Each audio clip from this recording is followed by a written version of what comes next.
Anong mensahe ang kailangang marinig ng mga Gemini sa buong buwan ng December 2024? Pwedeng nangyayari na to o mangyayari pa lang. Kung hindi man para sa inyo itong magiging reading, di ba para sa someone na malapit sa inyo, sa someone na kakilala niyo mismo. Baka may lumabas na gender, mamaya gawin niyo na lang energy. Masculine at feminine energy. Pwede rin naman na huwag niyo napansinin ang gender. Hindi ko masasabi kung anong magiging reading, kung positive ba o negative, depende sa kung anong mapipick up kong energy. Walang masama kung papanorin ang sun, moon at rising sign. Kasi bakalin man sa mga yon ay mag-resonate na sa sitwasyon ng iba sa inyo. Simula na tayo.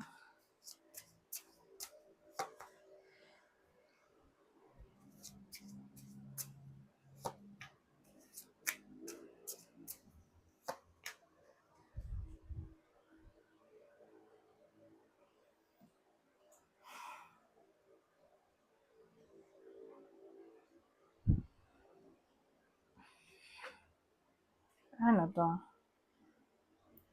Tingin ko yung toxic dito ay yung sitwasyon in a way na may iba sa inyo na namimiss ang nakaraan.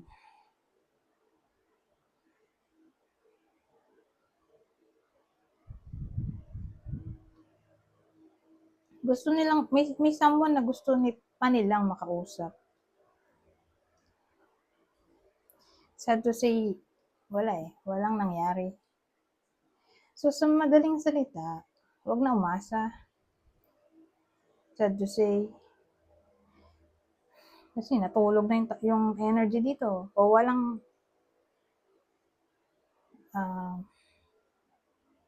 movement. So, inactivity to. Yung communication, inactivity. So, madaling salita, wag na umasa. Magre-reconnect pa. So, sino yung possible tao dito na parang namimiss pa ng iba sa inyo at gusto pa nila makausap. Pero, sad to say, hindi nila makakausap sa buwan na to, kaya wag na umasa. Ma-hurt lang sila. Scorpio, Pisces, o Cancer. Ay, dito na nga lang. So, yan yung taong pwedeng tamaan ng reading na to. Yan yung person ng Gemini. So, wag na umasa para hindi na masaktan.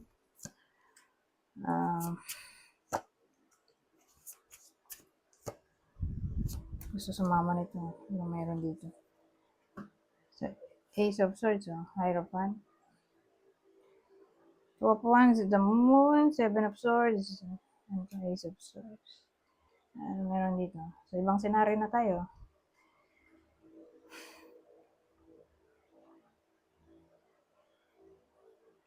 Ay, Seven of Swords pa nandito.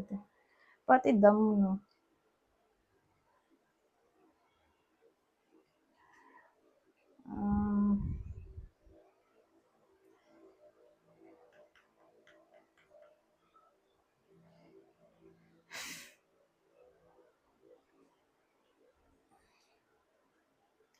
Parang naghihinala dito yung iba eh.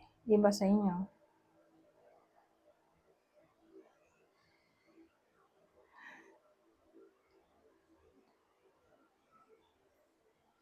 Naghihinala na may nanduloko sa kanila.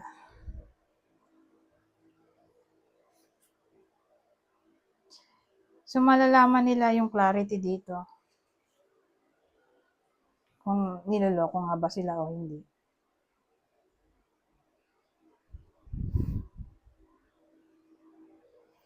Tapos may Hierophant tayo.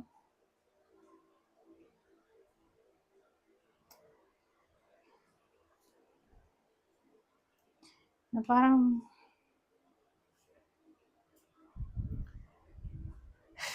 sabihin nating confession ng dishonesty. Ito to. Halimbawa, confession ng dishonesty ay posible, pero mananatili pa rin silang buo. Hindi sila maghiwalay kasi maayos din naman. Okay?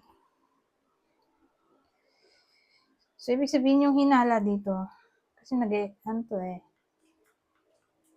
Pwede rin instinct. Ito, intuition.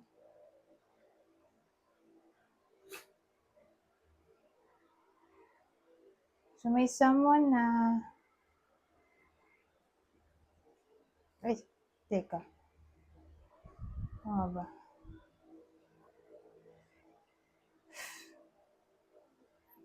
Baka may ma-discover siya dito.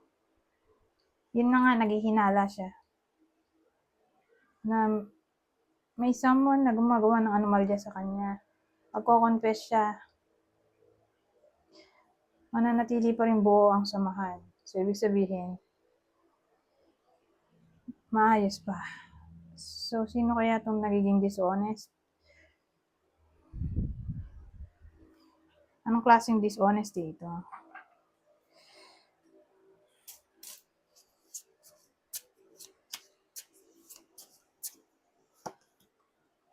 Seven of Wands. Temperance.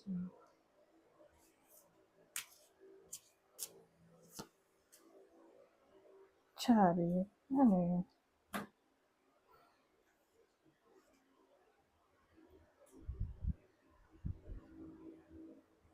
Kasi ginawa ko na itong commitment card.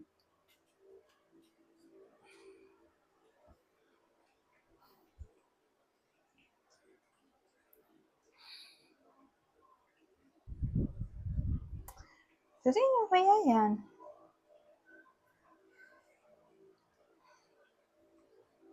Buo pa rin samahan. May rivalry kasi dito. Ito naman temperance, so magkakaayos, success.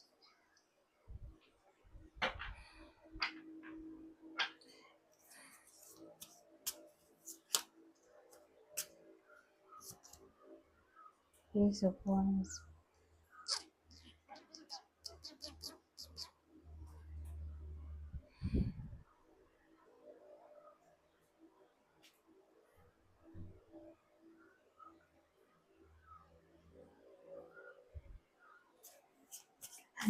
Hindi ko pa rin mag-gets. Pero iniisip ko, ka-workmate ba ito? Kasi maraming wands eh.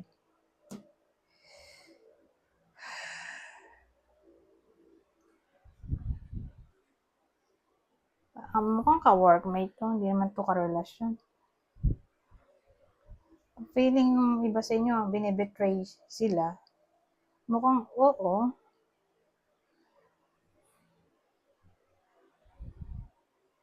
Pero Hierophant kasi yung dulo. So parang dating sa akin. Kung ano man yung sasabihin dito, nung naging dishonest sa Seven of Swords, paniniwalaan ng iba sa inyo. So again, competition to oh. Kakaayos pa, dito naman yung Chariot. Na card ng willpower. So, parang tatanggapin ng apology. Ganun eh. Kung sino man yung nag-betray ng trust. So, sabi natin kayo yung binetray yung trust. Tatanggapin niyo yung apology, bibigyan niyo ng second chance. Kasi opportunity to. So, parang second chance.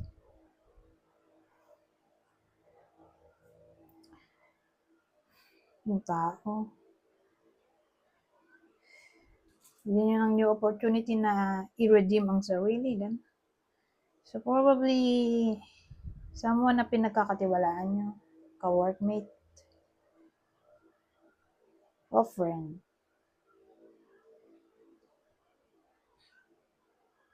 Ka-workmate na lang.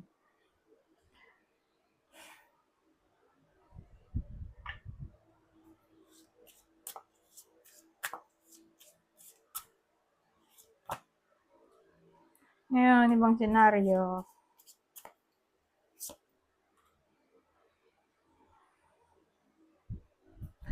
Capricorn compares. Well, baka may someone na Capricorn. Kasi Gemini tayo, di ba? Baka mag-alok ng business sa iba sa inyo, investment, o anything na money-related topic. Ganun eh.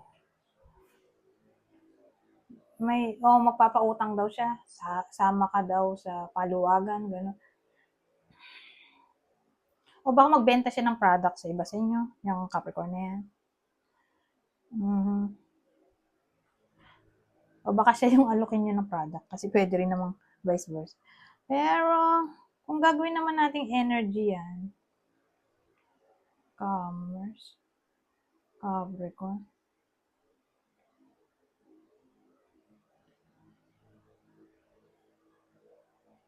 Hmm. Bayan sila natong commerce di ba? O commerce. Kung gagawin natin energy yung Capricorn, paano to? Baka may boss na mag-aalok sa iba sa inyo ng product. Siya yung magbebenta. O baka kayo yung mag-alok ng product sa boss niyo.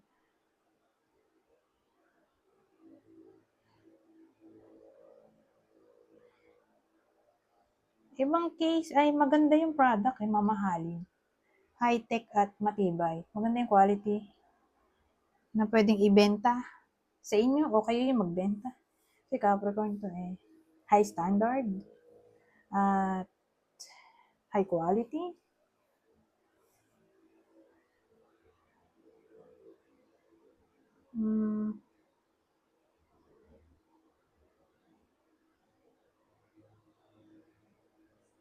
Ang hirap naman ito. Ano maisip O sa workplace, baka may magbenta sa workplace ng product. Baka ka-workmate nyo magbenta sa inyo. O sa government. Baka nag-work yung iba sa government, edi yun. Tao sa government. Ibebentahan nyo o magbebenta sa inyo. Mga ano to government people. Taong gobyerno. So, malawak yan. Pag government. Empleyado ng gobyerno. Ano pa ba?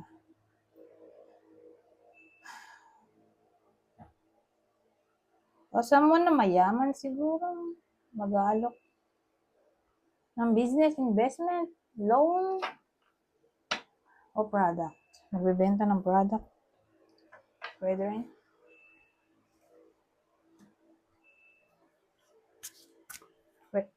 Mag-end na ako. Anyways, hanggang dito na lang. Goodbye for now.